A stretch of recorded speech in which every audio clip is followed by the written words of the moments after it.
Hello guys, good afternoon. Update mga taygas sa patuloy na pagsisikap.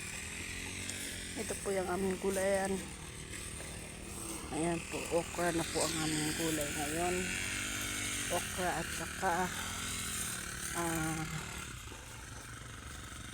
pipino guys. Nagtanim po ako ngayon guys ng pipino. Ayan yung mister ko kasi masyadong madamo na siya. Hindi na makikita yung magpapataba kami ng okra. Kailangan malinis muna bago magpatabaan guys, kasi baka tutubo na rin yung pipino, hindi makikita sa sobrang dami damo. Ayan, grass cutter yung mister ko. Siya grass cutter ngayon guys. Ngayon ako naman nagtatanim ng pipino. Bumili ka naman ng merienda.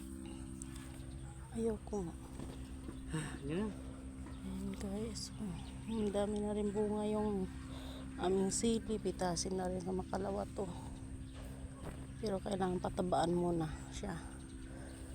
Kung sino mang hindi pa nakapag-subscribe, please subscribe po guys. Patuloy na pagsikap or i-like mo po para masundan nyo po ang aming pagtatanim dito, paggulay. Puro damo. Dahil sa sobrang sipag, patuloy.